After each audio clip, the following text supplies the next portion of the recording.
I can answer for Tori. You're So set. you're a setter, you can answer for Tori. I could. You want to get into that kind of trouble. Yeah, I don't want that kind of trouble. No worries. We good.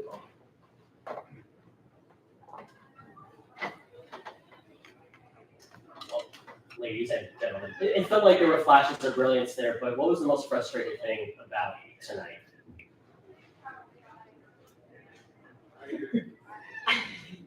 It felt like a roller coaster tonight.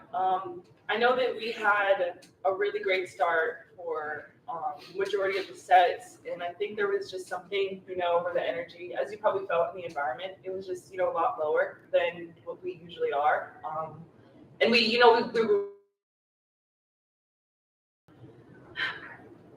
digging ourselves into holes or allowing Omaha to go on runs where it's not like they're a great serving team, and I think they were targeting people really well. But when we are passing those balls well and offensively, like for me, that's really frustrating because then when we're passing well, that's on us setters to put our hitters in good position and the hitters to, make strong choices. So I think that was really frustrating, feeling like I wasn't able to put hitters in positions to score when our passers were doing their job. And I think that's really defeating for passers when they're still asked to do so much other in the game. And that, I think passing is the hardest skill. And when they're accomplishing that and then we can't do our part to side out, that's got to be really frustrating on them. And so I think for me, personally, I was really frustrated myself for not executing better in those situations. And I think as a team, that's a very frustrating feeling. So yeah, I mean, credit to I think our passers did a great job of hanging in there against a really aggressive serving team. And then I think that's something that we offensively need to really get better at. How hard was it to find a rhythm? Because it felt like there would be a really great point and then a service error. Serving. I thought, going back to your question, I think most frustrating thing is we create a million opportunities for ourselves and we couldn't finish them. I thought we did a great job in block defense. We touched a lot of balls. We blocked a lot of balls. We dug a lot of balls. We just couldn't convert it. And that was the difference at the end of the day. You see the numbers. We were really close in receiving. We were better than them on block. But in transition offense, we generated a lot of opportunities that we couldn't convert.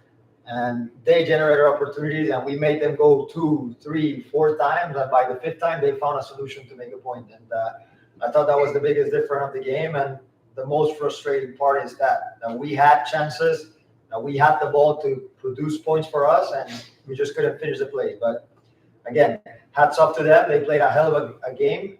They came prepared to do what they wanted to do, and they're a great team. They're second in the league, not for anything. So we fought with them. I thought we played amazing the first 2 sets. We played okay the 3rd set until the 16. It was 17-18 by 1 point, and then they went on an escape there at the end of the set, and I think we couldn't recover for that for the last set. But it is what it is. We move on. We still control our destiny, and we still have 3 games left, and hopefully we can get those 3 wins and give ourselves a chance to get in the playoffs. You kind of mentioned on that you kept it close basically the first 3 games. Did it feel like, was it more a product of frustration that they started getting these runs, or was it a product of it felt like you were right on the gas? I thought, the same. We created opportunities and we couldn't finish, and the rallies tend to be longer, and they have 2 big arms that finish the play for them. Betania in a rally had 6 swings, and we're making her work. We're making her work for her point, but she's a stud, so she finds ways to put points, and we didn't have that on our side of the court tonight. On those long rallies, we couldn't find anybody to put the ball away, and I don't think we ran out of gas. I thought they played great, and they played great on transition offense, and women's volleyball, it's determined that who's better in transition offense, and they were better than us tonight. Tori, what stands out about Kendall White as a player, and what's your relationship like with her? Kendall White. Mm-hmm. She's a firecracker. I've gotten to play with her a decent amount with the national team, and she works really, really hard. And she's very authentically herself on the court, off the court, and I think people rally around that, which is an awesome thing. And she made some plays tonight that I was like, dang, I haven't seen you make digs like that in a while. I think they as a team handled us targeting her pretty aggressively on the serve.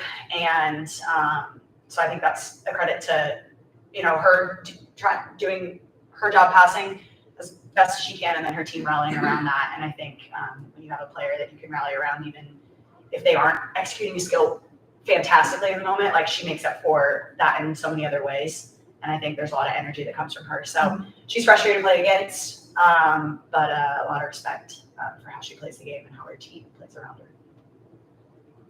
her. Tori, how's it been for you coming to Columbus? It's been great. I mean, I'm super thankful to be here and the way that I was welcomed and just brought into the team. And it's a great group to be with. I think we've just been fighting nonstop every day since I got here. So I'm thankful to come into a group that wants to fight, wants to work hard, and wants to get better. So I'm really thankful for that. And I think, like Angel's probably said multiple times, it's been kind of a roller coaster up and down. And I think all of us have tried to take a lot of responsibility for that. And I take a lot of responsibility for that as well. And I think I've felt extra thankful for when it is up and down, the way that the team has rallied around each other, where our coaching staff has had our backs, all our support staff, everybody involved. And I know we're going to carry that through to the very end. So I'm thankful. And you like some of the pieces. This team's got some pieces. Yeah, definitely. Yeah, no, the pieces are definitely there. I think we've said that all along. I think, like we saw right now, how to just put on a show tonight, blocking offensively. Like she's someone that's so fun to play with, play next to. She just fires me up. So many people like that on this team, and so I'm thankful to be around a group that knows how to get it done. Angel talked about Tori being a part of the team, bringing her in. Yeah, I offered Tori the job way back when we were playing together, when I knew I was going to Columbus. She made a decision to go other place, but we never stopped communicating. I have nothing but respect for Tori. And when the opportunity come to bring her back, I didn't hesitate, and we believe in her. We gave out 2 first-round picks because we believe what she can bring to our table. She's a proven winner, a fighter, and she likes to work hard and get better. So we're in this run together, and we're grateful to have her. I think having her on right gives us so much depth in a position that's so important. So we're lucky to have her. We're happy that she wanted to come here in Columbus. She could have done any other place else when she asked to get traded. So for her to decide to come here with us, that means that she respects what we're trying to do here. Like I've told her, Rome is not built in one day. It's going to take some time for us to get to where we want to be. We suffer a lot of changes in that middle of the season, and it might have cost us a couple of games that has us in this position at the moment. But I firmly believe in this group. I still believe that we have a chance, and I still believe that we're going to go get those 3 W's. And Tori will be a big part of it. If she brings her best game, we always have a chance. She's set the 2 games that we've beat the number 1 team. She's been the setter out there, so she knows she's got it. I think she needs to be a little bit more consistent on her game, and I think it's a part of her getting more mature, getting older, getting more game time, getting all that kind of stuff.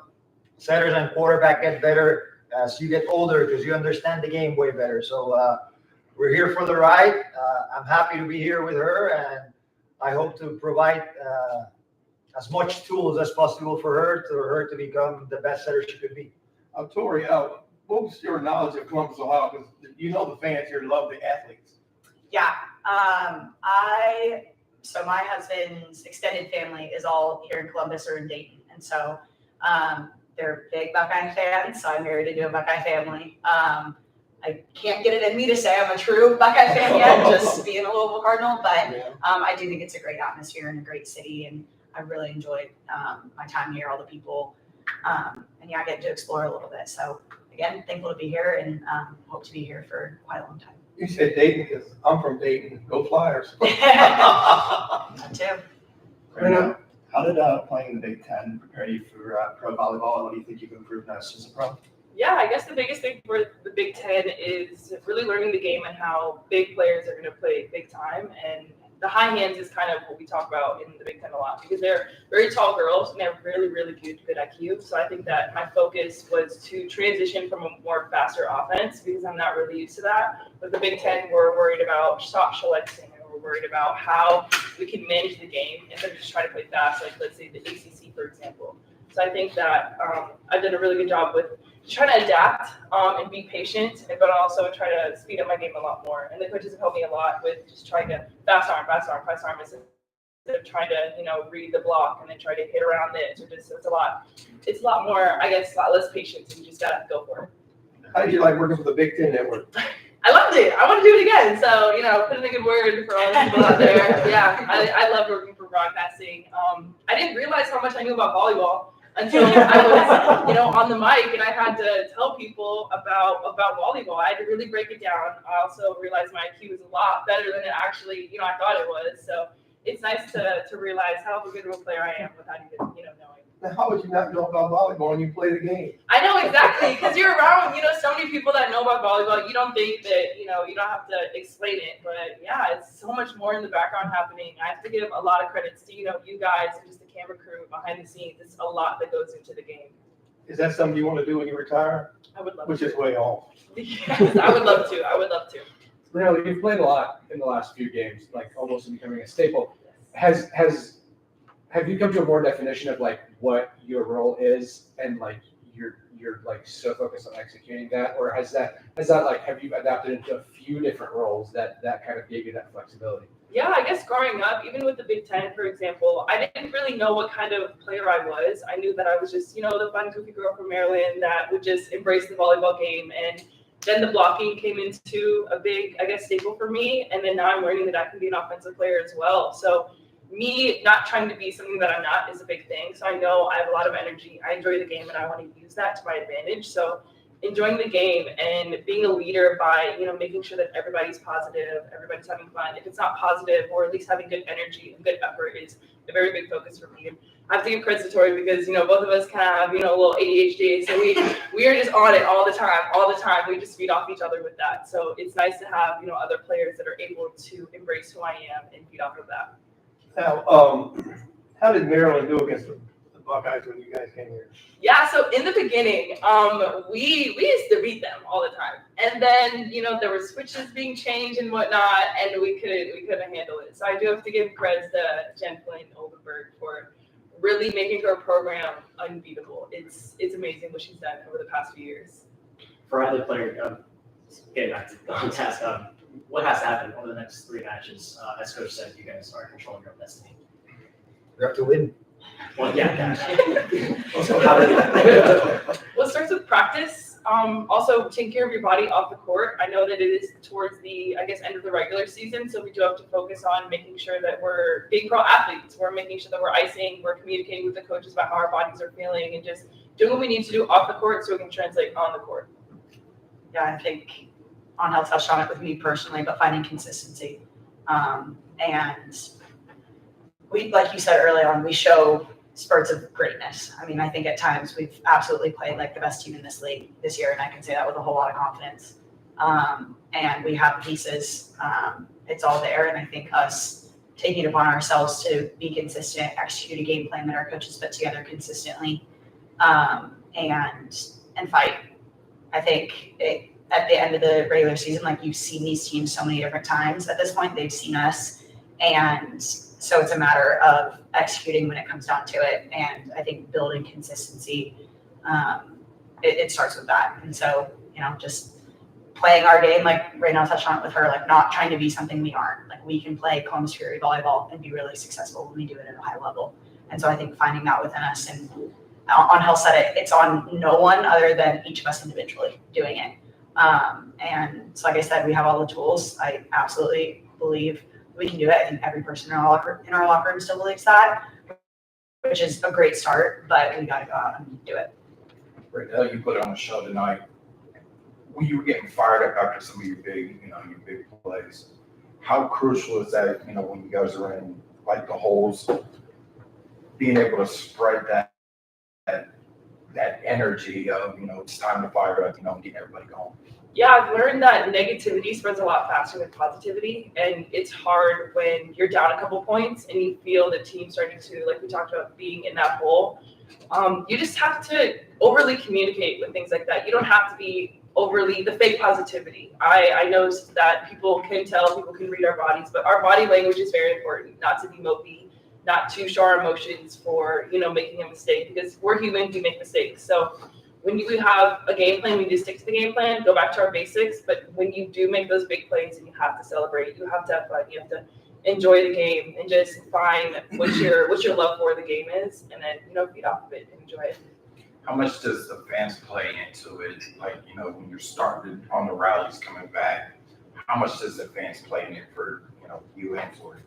Yeah, you can feel the environment also feeding into that, I guess, that hole being dug, like you were talking about. You can tell that they're a lot quieter. Even like a couple games ago, we were in the fourth set, people were starting to leave the game. And that was a big, I guess, realization to us that if we don't lock in and have some fun and show that we care about the game, then people aren't going to care either. So it's all tied into each other, us feeding off the environment feeding off of us. It's all a work in progress. And Hal, do you throw any curveball plays or setups or thoughts in practice for those next 3 games to try to throw off your opponents for the last 3?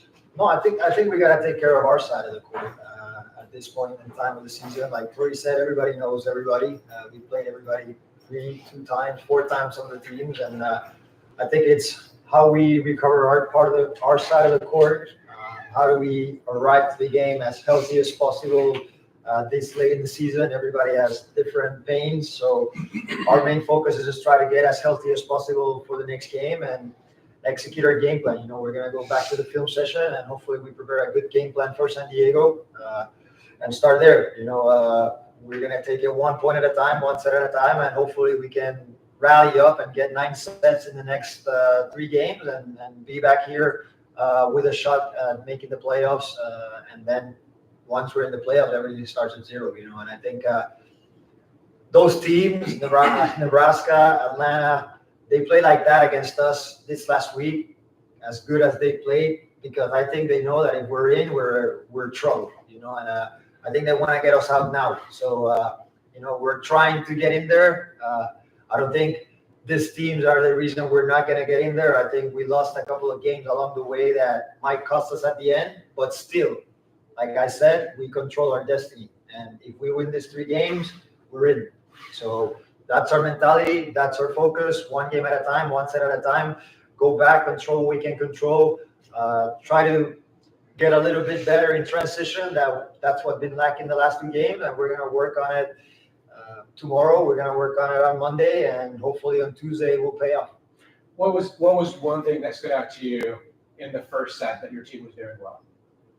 I thought we were finishing the rallies, thing that didn't happen after. I thought there were big rallies on both sides, and most of the long rallies, we were winning them on the first set.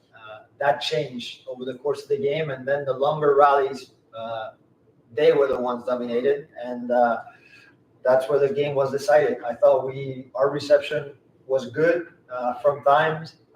Their reception was kind of like ours. Like I said, we were a better blocking team than them. We created more opportunities in defense than them. We just couldn't finish them. And we were doing that in the first set. We did that through the second set until like 17-18. And we did that also in the third set until 17. But then, we crumbled there at the end. So, Stu, will do you and Okay. Alida. Tonight was teachers' night. So is there anybody from your background that you want to credit that helped you out? I know I got a couple, but each of you just tell me, or tell all of us about a certain teacher in your life. Yeah, so my dad is a teacher. He's been a teacher for the last 25 years. He teaches special ed English, so he really he knows patience, especially me as well, and my 4 other siblings. So I do have to give him credit for the amount of patience that he's had with us over the years. I've had a lot of awesome teachers in my life, going as early as elementary school. And then a teacher I really remember was my senior year English teacher, Mrs. Norman. I think she impacted me a lot as a person. And also just made class fun. You know, I always kind of liked history and English more than math or science. And so I already kind of enjoyed her class, and she always found a way to tie in life lessons with what we were doing. And I really appreciated that. And her and I stayed in touch over the years, which was really cool. And so she's been amazing. And I throw coaches into teaching. My dad's a coach, and I've had incredible coaches throughout my career. I feel like I'm one of the luckiest athletes out there to have played for the coaches I have, from club to high school to college to professionally. And I think he's a big part of that. Playing for him last year in Puerto Rico was just an honor, and I've learned a lot, and I think he takes a lot of pride in the way that he teaches. He teaches how to play the game. He teaches how to compete. He teaches how to fight and learn how to win. And so I've been really thankful for that. So I've always kind of thought of coaches and teachers as the same. And so I think it's awesome that we got to honor them tonight. I hope you can remember that far. I think I can. But you know, I love math and science, but my favorite teacher was my physical education teacher. So I owe what I am today to him. He was my physical education teacher from 6th grade till I graduated from high school. He was the one to convince me to become a volleyball player. Other than volleyball, he taught me a lot of life lessons that I probably carry along. And if it wasn't for him, probably I wouldn't be sitting here. I always looked up to him. He was a professional coach also back in my hometown in Puerto Rico. He coached our national team for a while. And I always looked up to him and said that hopefully one day I could fill half of his shoes. I would be happy. And lucky enough, and you know, the story is like my first pro job, I brought him in as my assistant. So, you know, I gave him credit for that. My respect goes all the way to kindergarten with him. So it was a fun experience for me, coaching with him, assisting me. So, you know, I owe what I am basically to my physical education teacher from my high school. So, yeah. Shout out to Grillo. Thank you, guys. Thank you. Thank you. Thank you.